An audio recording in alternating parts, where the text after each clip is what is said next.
ಕರ್ನಾಟಕದಲ್ಲಿ ಕಾಂಗ್ರೆಸ್ ಪಾರ್ಟಿ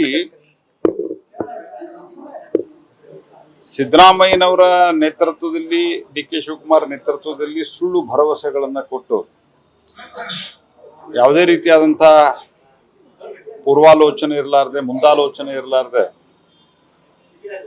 ಗ್ಯಾರಂಟಿಗಳನ್ನ ಕೊಟ್ಟು ಇವತ್ತು ಪರದಾಡೋದು ಒಂದು ಕಡೆ ಆದ್ರೆ ಇನ್ನೊಂದು ಕಡೆ ಕಾಂಗ್ರೆಸ್ಸಿನ DNA ಯಲ್ಲಿ ಏನಿದೆ ಭ್ರಷ್ಟಾಚಾರ. ಈ ದೇಶದೊಳಗ ಭ್ರಷ್ಟಾಚಾರ ರಕ್ತ ಬೀಜಾಸುರನಂತೆ ಅದಕ್ಕೆ ಶುರು ಮಾಡಿದ್ದೆ. ಆ ರೀತಿಯಾದಂತಹ ಒಂದು ವ್ಯವಸ್ಥೆಯನ್ನು ಶುರು ಮಾಡಿದ್ದೆ ಕಾಂಗ್ರೆಸ್ ಪಾರ್ಟಿ.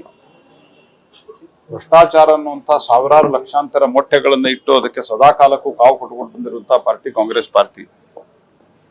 ಪಂಡಿತ್ ನೆಹರು ಕಾಲದಿಂದ ಹಿಡಿದುಕೊಂಡು ಕಾಂಗ್ರೆಸ್ಸಿನ ಎಲ್ಲಾ ಪ್ರಧಾನಮಂತ್ರಿಗಳ ಕಾಲದಲ್ಲಿಯೂ ಸಹಿತ ಬ್ರಹ್ಮಾಂಡವಾದಂತಹ ಭ್ರಷ್ಟಾಚಾರಗಳು ಹಾಗೆ ಅದನ್ನ ಭ್ರಷ್ಟಾಚಾರ ಅಂತ ಕರೀಲಿಬಿಟ್ಟು ಹಗರಣ ಅಂತ ಕರೀಲಿಕ್ಕೆ ಶುರು ಮಾಡಿದ್ರು. ಹಗರಣಗಳು ನಡೆದಿದ್ದಾವೆ. ಈಗ ಸಿದ್ದರಾಮಯ್ಯನವರ ನೇತೃತ್ವದಲ್ಲಿ ವಾಲ್ಮೀಕಿ ಹಗರಣ ನಡೆದಿದೆ. 189 ಕೋಟಿ ರೂಪಾಯಿ. ಸಿದ್ದರಾಮಯ್ಯನವರು ಅತ್ಯಂತ ಬಾಲಿಷ್ಯವಾಗಿ ಮತ್ತು ನಿರ್ಲಜ್ಜತನದಿಂದ ತಮ್ಮನ್ನು ತಾವು ಸಮರ್ಥನೆ ಮಾಡಿಕೊಳ್ಳುವಂತಹ ಮಟ್ಟಕ್ಕೆ ಇಳಿದಿದ್ದಾರೆ.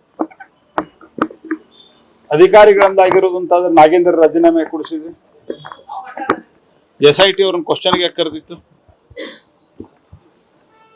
ಕ್ವಶನ್ ಕರೆದು ಏನ್ ಮಾಡಿಲ್ಲ ಅದು ನಮಗೂ ಗೊತ್ತಿದೆ. ಆದ್ರೆ ಈ ಡ್ರಾಮಾ ಯಾಕೆ ಮಾಡಿದ್ರಿ? ಅಧಿಕಾರಗಳಂತಾದ್ರೆ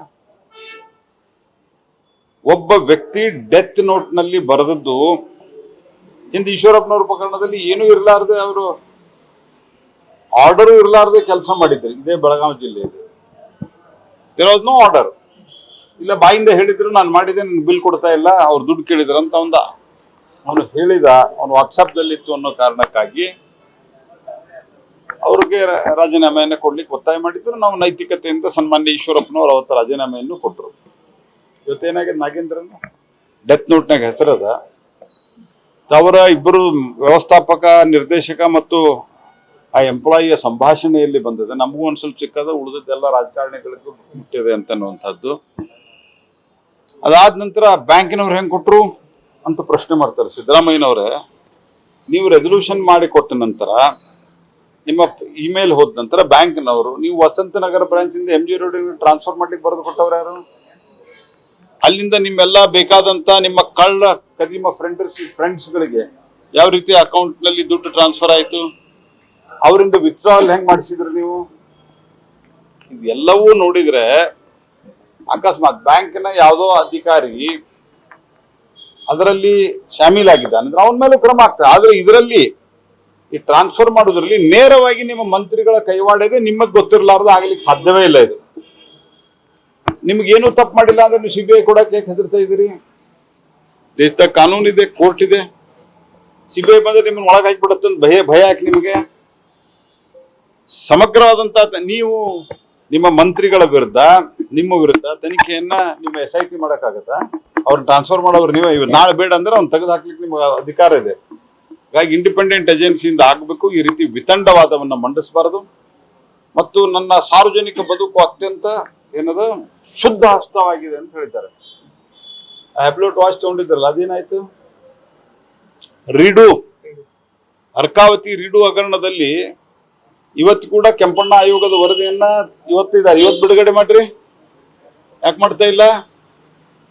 ಸಿದ್ದರಾಮಯ್ಯನವರು ಕಾಂಗ್ರೆಸ್ಗೆ ಹೋದ ನಂತರ ಕಾಂಗ್ರೆಸ್ಸಿನ DNA ಸಂಪೂರ್ಣ ಓನ್ ಮಾಡಿಕೊಂಡಾರ. Owned DNA of the Congress party. ಪರಮ ಭ್ರಷ್ಟರಾಗಿ ಅವರು ಹೊರ ಬಂದಿದ್ದಾರೆ. ಹಾಗಾಗಿ ಮೂಡಾ ಹಗರಣದಲ್ಲಿ ಕೂಡ ಇದೇ ನಡೆದಿದೆ. ಮೂಡಾದಲ್ಲಿ